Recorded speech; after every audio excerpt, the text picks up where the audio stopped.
Hi students, நம்ம இந்த வீடியோல triangle chapterோட எல்லா தியரம் ரிசல்ட்ஸும் பார்க்க போறோம். ஸோ ஃபஸ்ட்டு triangle பற்றி உங்கள் எல்லாருக்கும் பேசிக் ஐடியா இருக்கும். triangleன்றது ஒரு 3-sided ஃபிகர், அதில் 3 ஆங்கிள்ஸ் இருக்குது. ஃபஸ்ட்டு ப்ராப்பர்ட்டி என்ன அப்படின்னா, அந்த 3 ஆங்கிளையும் ஆட் பண்ணால் கண்டிப்பாக 180 டிகிரி தான் வரும். ஏதாவது 2 ஆங்கிள் கொடுத்துட்டு 3வது ஆங்கிள் கேட்டாங்கன்னா இந்த ஃபார்முலா யூஸ் பண்ணி நம்மளால் கண்டுபிடிக்க முடியும். நெக்ஸ்ட்டு என்ன கேட்கலாம் ட்ரையாங்கிள் ஓரியன்டட் அப்படின்னு பார்த்தா, இந்த 3 சைடில் எந்த சைடு வந்து பிக்கர் சைடுன்னு கண்டுபிடிங்க அப்படின்னு சொல்லலாம். அப்படி கேட்கும்போது கொஸ்டினில் என்ன பண்ணியிருப்பாங்கன்னா 3 ஆங்கிள் கொடுத்துருப்பாங்க. ஃபார் எக்ஸாம்பிள் இது வந்து 80, இது 70, 80 + 70 150. அப்போ இது வந்து கண்டிப்பாக 30 டிகிரியாக இருக்கும். இப்போ இருக்கிறதுலே இதில் லாங்கஸ்ட் சைடு எது அப்படின்னு கேட்டாங்கன்னா, இது ஒரு ரைட் ஆங்கிள் ட்ரையாங்கிள்னா நீங்கள் வந்து ஈஸியாக சொல்லிடுவீங்க. ஹைபார்டெனஸ் சைடு தான் வந்து லாங்கஸ்ட் அப்படின்னு. இந்த மாதிரி நார்மல் ட்ரையாங்கிளில் லாங்கஸ்ட் சைடு கேட்டாங்கன்னா நீங்கள் பார்க்க வேண்டியது இருக்கிறதுல பெரிய ஆங்கிள் எங்கே இருக்குன்னு பார்க்கணும். இங்கே பாருங்கள், இதில் 80 டிகிரி தான் பெருசாக இருக்குது. அப்போ அதுக்கு ஆப்போசிட்டில் இருக்க சைடு தான் பெரிய சைடு. அப்போ லாங்கஸ்ட் சைடு வந்து கண்டிப்பாக ஏசி அப்படின்னு நம்மளால் எழுத முடியும். அதே மாதிரி ஷார்ட்டஸ்ட் சைடு இந்த ட்ரையாங்கிள் எது அப்படின்னு கேட்டாங்க அப்படின்னா, இருக்கிறதுல சின்ன ஆங்கிள் எதுன்னு பாருங்கள் 30. அப்போ 30க்கு ஆப்போசிட்டில் இருக்க சைடு தான் கண்டிப்பாக சின்னதாக இருக்கும். அப்போ ஏபி அப்படின்னு எழுதணும். இதை வந்து நம்ம வந்து மெஷர் பண்ண முடியாது, ஆங்கிளோட ஆப்போசிட் சைடு வச்சு ஈஸியாக சொல்ல முடியும். நெக்ஸ்ட்டு ப்ராப்பர்ட்டி பார்க்கலாம். நெக்ஸ்ட்டு பேசிக்காக நமக்கு தெரிஞ்சிருக்க வேண்டியது area of a triangle formula. ட்ரையாங்கிளோட ஏரியா ஃபார்முலா கேட்டாங்கன்னா எப்போவுமே ½ into base into height square units அப்படின்னு நம்மளால் சொல்ல முடியும். இதில் பேஸ் வந்து நான் பிசின்னு எடுத்தேன் அப்படின்னா, இந்த லைன் எந்த லைன் வந்து 190 டிகிரி இந்த பேஸோட ஃபார்ம் பண்ணுதோ இதுதான் ஹைட்டுன்னு எடுக்கணும். ஸோ ஹைட்டுன்றது ஆல்டிடியூட்னு கூட அதுக்கு இன்னொரு பேர் இருக்குது. ஆல்டிடியூட்னு கொடுத்தா கூட அதுக்கு பேர் ஹைட்டு தான். ஸோ ½ இன்ட்டு பேஸ் இன்ட்டு ஹைட்டுன்றது ஏரியாவோட ஃபார்முலா. இப்போ வந்து பெரிமீட்டர் கேட்டாங்க அப்படின்னா, பெரிமீட்டர் ஆஃப் த ட்ரையாங்கிள்ன்றது வந்து sum of all the sides அப்படின்னு சொல்லுவாங்க. சைடை வந்து எப்போவுமே ஸ்மால் ஆல்ஃபபெட் வச்சு எடுப்பாங்க. இப்போ மேலே இருக்க ஆங்கிள் வந்து கேபிட்டல் ஏல, அப்போ அதுக்கு ஆப்போசிட்டில் இருக்க சைடு வந்து ஸ்மால் ஏ. இங்கே பி இருக்குல்ல, அப்போ இது வந்து ஸ்மால் பி, இது வந்து ஸ்மால் சி அப்படின்னு எடுக்கலாம். அப்போ பெரிமீட்டரோட வேல்யூ என்னென்னா a + b + c, அவ்வளோதான். Sum of all the sides அப்படின்னு ஈஸியாக சொல்ல முடியும். இன்னொன்று முக்கியமான ஃபார்முலா, ஈக்குவலேட்ரல் ட்ரையாங்கிள் கொடுத்துட்டாங்க அப்படின்னா, ஈக்குவலேட்ரல் ட்ரையாங்கிள்னா என்ன? ஈக்குவலேட்ரல் ட்ரையாங்கிள்னா all the sides are equal, all the angles are equal. Equilateral triangle, அதாவது ரெகுலர் ட்ரையாங்கிள்னு சொன்னாலும் அது ஈக்குவலேட்ரல் ட்ரையாங்கிளை தான் குறிக்கும். ஈக்குவலேட்ரல் ட்ரையாங்கிளோட ஏரியா ஃபார்முலா என்ன அப்படின்னா, ஹைட்டு கொடுக்க மாட்டாங்க, வெறும் சைடு மட்டும் கொடுத்துட்டு ஏரியா கேட்பாங்க. அப்போ நீங்கள் எழுத வேண்டிய ஃபார்முலா √3/4a² அப்படின்னு எழுதணும். √3/4a². சப்போஸ் கொஸ்டினில் ஈக்குவலேட்ரல் ட்ரையாங்கிளோட ஹைட் என்ன அப்படின்னு கூட கேட்கலாம். ஈக்குவலேட்ரல் ட்ரையாங்கிளோட ஹைட் என்னன்னு கேட்டாங்கன்னா, இந்த ஏரியா ஃபார்முலாவை இந்த ஏரியா ஃபார்முலாவுக்கு ஈக்குவேட் பண்ணால் நமக்கு என்ன கிடைக்கும்னா √3/2a அப்படின்னு கிடைக்கும். ஸோ டேரெக்டாக ஹைட்டு கண்டுபிடிக்க சொன்னாங்கன்னா √3/2a மட்டும் போட்டிங்க அப்படின்னா அந்த ஈக்குவலேட்ரல் ட்ரையாங்கிளோட ஹைட்டை கண்டுபிடிச்சி உங்களால் எழுத முடியும். நெக்ஸ்ட் ப்ராப்பர்ட்டி பார்க்கலாம். ட்ரையாங்கிளோட எக்ஸ்டீரியர் ஆங்கிள் ப்ராப்பர்ட்டி. ட்ரையாங்கிளில் இந்த பக்கம் இருக்க எக்ஸ்டீரியர் ஆங்கிள் கேட்டாங்க அப்படின்னா, இது கண்டிப்பாக இந்த 2 ஆங்கிளோட அடிஷனுக்கு ஈக்குவலாக இருக்கும். அதாவது exterior angle equal to sum of 2 interior opposite angles. இந்த ஆங்கிள் எடுக்கக்கூடாது, இதை எடுக்காமல் இது ரெண்டுத்தையும் எடுத்திங்கன்னா அது கரெக்டாக வந்துடும். சப்போஸ் இது வந்து ஒரு 30 டிகிரி, இது வந்து ஒரு 70 டிகிரி அப்படின்னு கொடுத்துட்டு இது என்னன்னு கேட்டாங்கன்னா இது கண்டிப்பாக 100 டிகிரி தான். ஸோ டேரெக்டாக நம்மளால் ஆட் பண்ணி கூட எழுத முடியும். இந்த ஆங்கிளை கண்டுபிடிக்க சொன்னாங்கன்னா இது வந்து லீனியர் பேர்னு சொல்லுவாங்க. எப்போல்லாம் ஒரு ஸ்ட்ரெயிட் லைன் மேலே 2 ஆங்கிள் ஃபார்ம் ஆகுதோ அதுக்கு பேர் என்னென்னா லீனியர் பேர். லீனியர் பேரோட அடிஷன் வந்து எப்போவுமே 180 டிகிரி இருக்கும். 180 டிகிரி ஃபார்ம் பண்ணணும் அப்படின்னா இங்கே 100 வந்துடுச்சுல, அப்போ கண்டிப்பாக இது உள்ள 80 தான் இருக்கும். ஸோ அதை வச்சு தான் வந்து இந்த எக்ஸ்டீரியர் ஆங்கிள் ப்ராப்பர்ட்டியாக வந்துச்சு. இப்போ 70, 30, 80 ஆட் பண்ணாலும் 180. இப்போ angle sum property of the ட்ரையாங்கிளும் 180 வந்துடுது. 100 80 ஆட் பண்ணால் 180 வருது. ஸோ லீனியர் பேர் கண்டிஷனும் கரெக்டாக இருக்குது. ஸோ இதான் எக்ஸ்டீரியர் ஆங்கிள் ப்ராப்பர்ட்டி. நெக்ஸ்ட் உங்கள் எல்லாருக்கும் தெரிஞ்ச ஒரு விஷயம் பித்தாகரஸ் தியரம். பித்தாகரஸ் வந்து எதில் அப்ளை ஆகும்னா ஒரு ரைட் ஆங்கிள் ட்ரையாங்கிளில் தான் அப்ளை ஆகும். இப்போ வந்து இது வந்து ABC அப்படின்னா இதில் இருக்க 90 டிகிரி எதுவோ அதுக்கு ஆப்போசிட்டில் இருக்க சைடை தான் நம்ம வந்து ஹைப்போடெனஸ் சைடு அப்படின்னு சொல்லுவோம். ஹைப்போடெனஸ் சைடை வந்து ஸ்கொயர் பண்ணோம் அப்படின்னா ஹைப்போடெனஸ் ஸ்கொயர் ஈக்குவல் டு மற்ற 2 சைடோட ஸ்கொயர் பண்ணி ஆட் பண்ணுற வேல்யூவுக்கு சேமாக இருக்கும். அதாவது ஏபிக்கு என்ன லென்த் கொடுக்குறாங்களோ அதை ஸ்கொயர் பண்ணிவிட்டு பிசிக்கு எதை கொடுக்குறாங்களோ அதையும் ஸ்கொயர் பண்ணி ஆட் பண்ணால் அது கண்டிப்பாக இந்த ஹைப்போடெனஸோட ஸ்கொயருக்கு ஈக்குவலாக இருக்கும் அப்படின்னு சொல்கிறது தான் உங்களோட பித்தாகரஸோட தியரம். நெக்ஸ்ட்டு பார்க்கலாம். பேசிக் ப்ரொபோர்ஷனாலிட்டி தியரம், அதை வந்து பிபிடின்னு சொல்லுவாங்க, தேல்ஸ்ன்னு சொல்லுவாங்க. அந்த தியரமோட ஸ்டேட்மெண்ட் என்ன அப்படின்னா, ஏபிசின்னு நம்மக்கிட்ட ஒரு ட்ரையாங்கிள் இருக்குது. பிசிக்கு பேரலாக ஒரு லைன் போயிருக்கு. சப்போஸ் அந்த லைனோட பேர் வந்து நான் டிஇ அப்படின்னு எடுத்துக்கிறேன். ஒரே ஒரு கண்டிஷன் தான். ஸோ பிசிக்கு பேரலாக இந்த டிஇயை வரைஞ்சிருந்தாங்க அப்படின்னா ஒரே ஒரு கண்டிஷன், ஏதாவது ஒரு சைடுக்கு பேரலாக ஏசிக்கு பேரலாக டிஇ இருந்தது அப்படின்னா என்ன கண்டிஷன் சாட்டிஸ்ஃபை ஆகும் தெரியுமா? இதோட சைட்ஸோட ரேஷியோ வந்து கரெக்டாக வந்துடும். அதாவது AD by DB is equal to AD by DB is equal to AE by EC. இந்த ப்ராப்பர்ட்டி வந்து கண்டிப்பாக ப்ரூவ் ஆகும். ஸோ இதுதான் உங்களோட பிபிடி தியரம்.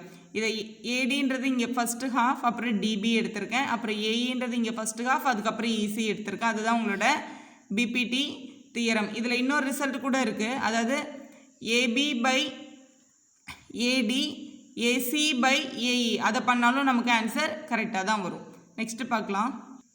இப்போ பாருங்கள், mid point theorem. Mid point theorem அப்படின்னா ஏபிசின்ற ஒரு ட்ரையாங்கிளில் P is a midpoint of AB, Q is a midpoint of AC அப்படின்னு கொடுத்துட்டாங்கன்னா ரெண்டு மிட் பாயிண்ட்டை ஜாயின் பண்ணுற லைன் எப்போவுமே எப்படி இருக்கும் அப்படின்னா அந்த மூணாவது சைடுக்கு பேரலாக தான் இருக்கும். மூணாவது சைடுனா இந்த சைடில் மிட் பாயிண்ட் எடுத்தாச்சு, இந்த சைட்லேருந்து மிட் பாயிண்ட் எடுத்தாச்சு. அப்போ இந்த சைடில் எதுவுமே பண்ணல, அந்த சைடுக்கு நம்ம வரைஞ்சிருக்க லைன் கண்டிப்பாக பேரலாக தான் இருக்கும். அப்போ PQ வந்து டெஃபினட்டாக பேரலல் டு BCன்னு சொல்ல முடியும்.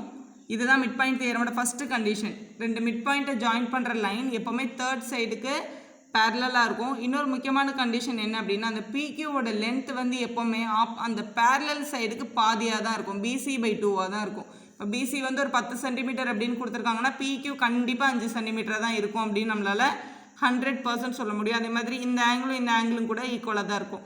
ஏன்னா இதுதான் பேரலல் லைன் ஆச்சு, அப்போ வந்து அதோட கரஸ்பாண்டிங் ஆங்கிள்ஸ் ஆர் ஈக்குவல் தான். ஸோ இதுதான் மிட் பாயிண்ட் தியரம். நெக்ஸ்ட் நம்ம பார்க்க போகிறது ஆங்கிள் பைசெக்டர் தியரம். ஏபிசின்னு ஒரு ட்ரையாங்கிள் இருக்குது, அதில் ஏடின்னு ஒரு டாட்டர் லைன்ஸ் வரைஞ்சிருக்கேன். சப்போஸ் ஏடி வந்து ஒரு இன்டர்னல் பைசெக்டராக இருந்ததுன்னா AD is the angle bisector. Angle bisector எப்படின்னா அந்த கொடுத்துருக்க ஆங்கிளை ரெண்டாக டிவைட் பண்ணுற லைன் அப்படின்னு அர்த்தம்.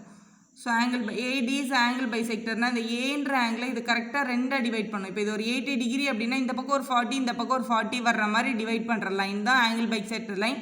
இது கண்டிப்பாக ஆப்போசிட் சைடோட மிட் பாயிண்ட் வந்து மீட் பண்ணணும்னு எந்த அவசியமும் இல்லை. இது ஜஸ்ட் ஒரு ஆங்கிள் பைசெக்டர், அவ்வளோதான்.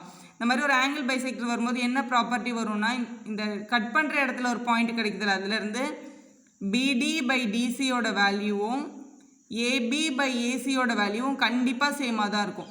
அதாவது BD by DC is equal to இங்கே ஏபி பை ஏசி. இதை அப்ளை பண்ணி கண்டிப்பாக உங்களால் ஆன்சர் கண்டுபிடிக்க முடியும். ஏதாவது 3 சைடு கொடுத்துருவாங்க, ஏதாவது ஒரு சைடு உங்களுக்கு கேட்பாங்க, அதை யூஸ் பண்ணி நீங்கள் கண்டுபிடிக்கணும்.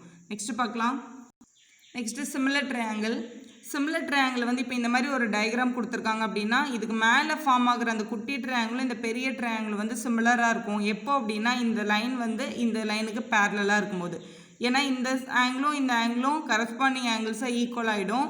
குட்டி ட்ரையாங்கிளில் இருக்க இந்த வேர்டெக்ஸ் ஆங்கிள் வெர்டிக்கல் ஆங்கிளும் இந்த பெரிய ட்ரையாங்கிளில் இருக்க அந்த வெர்டிக்கல் ஆங்கிளும் சேம் தான். ஸோ இப்போ இந்த ரெண்டு ட்ரையாங்கிளும் நம்மளால் என்னன்னு சொல்ல முடியும்னா கண்டிப்பாக சிமிலர் ட்ரையாங்கிளும் சொல்ல முடியும். சிமிலர் ட்ரையாங்கிளை பொறுத்த வரைக்கும் பேசிக் கண்டிஷன் என்ன அப்படின்னா அதோட எல்லா சைட்ஸும் ப்ரப்போர்ஷனலாக இருக்கும். இதை எக்ஸாம்பிள் பாருங்கள். இப்போ இந்த ரெண்டு ட்ரையாங்கிளும் சிமிலர்னு கொஸ்டினில் கொடுத்துருக்காங்க. அதாவது ஏபிசியும் பிக்யூஆர் சிமிலர் அப்படின்னா இதோட எல்லா சைட்ஸோட வேல்யூவும் ப்ரப்போர்ஷனல். அதாவது ஏபியை பிக்யூவால் டிவைட் பண்ணுற வேல்யூவும் ஏசியை பிஆரால் டிவைட் பண்ணுற வேல்யூவும் பிசியை கியூஆரால் டிவைட் பண்ணுற வேல்யூவும் சேமாக தான் இருக்கும். இதுதான் பேசிக் கண்டிஷன். இதில் வந்து என்ன கொஸ்டின் கேட்பாங்க அப்படின்னா சைடு கொடுத்துருவாங்க.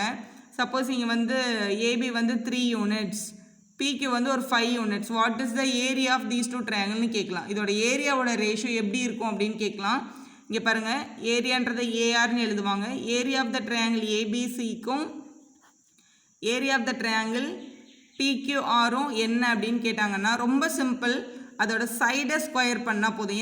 எந்த சைடை கொடுத்துருக்காங்களோ அதை ஸ்கொயர் பண்ணிடுங்க. அதாவது AB by PQ the whole ஸ்கொயர்னு எழுதிடணும். இப்போ மேலே ஏபிசி ட்ரையாங்கிள் வந்திருக்கிறதுனால நான் மேலே ஏபி எடுத்திருக்கேன், கீழே பிக்யூஆர் வந்திருக்கிறதுனால இங்கே பிக்யூ எடுத்திருக்கேன். எக்ஸாமில் மாற்றி கூட கேட்கலாம். சைடில் முதல்ல ஏபியும் பிக்யூவும் கொடுத்துட்டு கொஸ்டினில் பிக்யூஆர் மேலே கூட கேட்கலாம். இப்போ இதை அப்படியே மாற்றி எழுதிக்கணும், அவ்வளோதான். ஏபிக்கு பதிலாக கொஸ்டினில் கொடுத்துருக்கிறது 3, அப்போ இங்கே 3 ஸ்கொயர் பை 5 ஸ்கொயர்னு வந்துடும். 3 ஸ்கொயர் பை 5 ஸ்கொயர், 3 ஸ்கொயர் பண்ணால் 9, 5 ஸ்கொயர் பண்ணால் 25. அப்போ 9:25 தான் உங்களோட கரெக்ட் ஆன்சராக இருக்கும். இது ஏரியா கேட்டாங்கன்னா.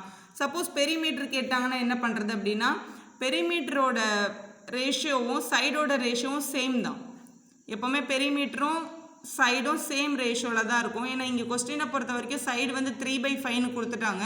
அப்போ கண்டிப்பாக பெரிமீட்டரும் 3/5 தான் இருக்குன்றத 100% நம்மளால் சொல்ல முடியும்.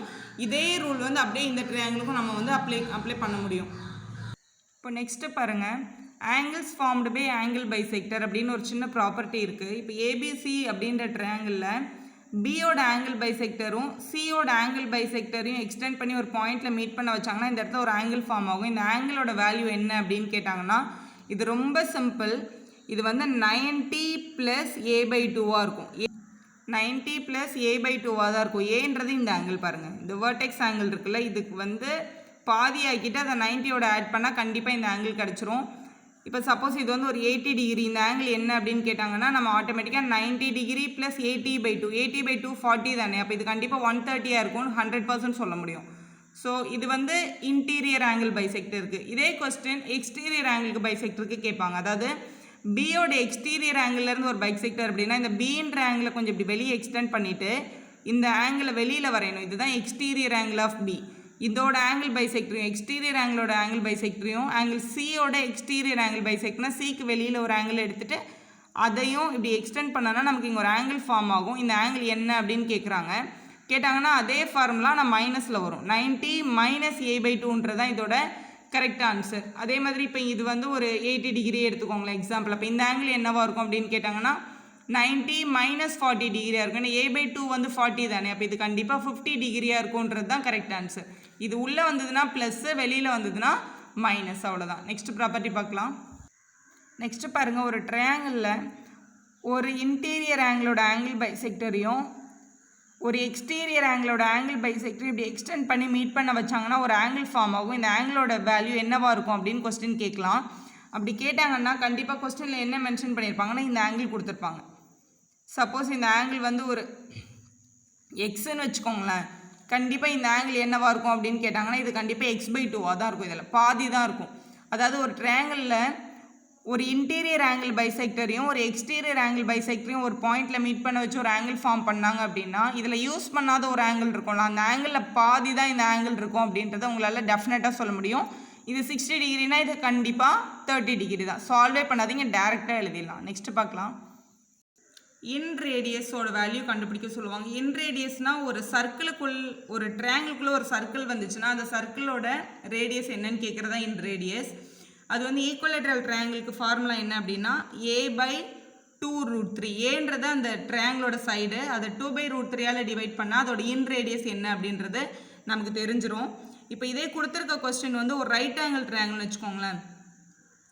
ரைட் ஆங்கிள்டு ட்ரையாங்கிளில் இன் ரேடியஸ் என்ன அப்படின்னு கேட்டாங்கன்னா நம்மளோட ஃபார்முலா, அதாவது இன் radius r = a + b - c/2 அப்படின்னு சொல்லலாம். இதில் சின்றது வந்து கண்டிப்பாக எந்த சைடு எடுக்கணும் அப்படின்னா ஹைப்பர்டெனஸ் சைடு எடுக்கணும்.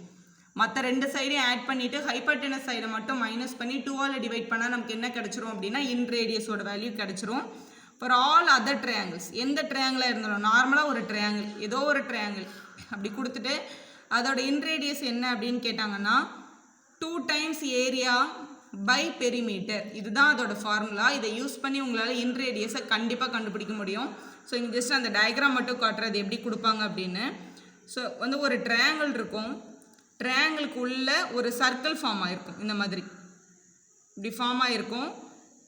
ஸோ இது வந்து சென்டர், இதுலேருந்து இது வேல்யூ வந்து ரேடியஸ்ன்னு சொல்லுவாங்க. இதை தான் இன் ரேடியஸ்ன்னு சொல்லுவாங்க. ஸோ கொடுத்துருக்க ட்ரையாங்கிள் வந்து ஒரு ஈக்குவலேட்ரல் ட்ரையாங்கிள்னு மென்ஷன் பண்ணியிருந்தாங்கன்னா a/2√3 அப்ளை பண்ணி அதோட இன் ரேடியஸை கண்டுபிடிங்க. ரைட் ஆங்கிள் ட்ரையாங்கிள்னு சொல்லியிருந்தாங்கன்னா a + b - c/2 அப்ளை பண்ணுங்கள். இதில் சின்றது வந்து ஹைப்பர்டெனஸ் சைடு எடுங்க, அதை தான் நீங்கள் மைனஸ் பண்ணியிருக்கணும். ட்ரையாங்கிள் ஏதோ ஒரு ட்ரையாங்கிள் அப்படின்னு கொடுத்துறாங்கன்னா 2 times area by perimeter apply பண்ணிங்கன்னா அதோட இன் ரேடியஸ் உங்களுக்கு தெரிஞ்சிடும். தேங்க்யூ ஃபார் வாட்சிங். If like our video, subscribe our channel for more videos.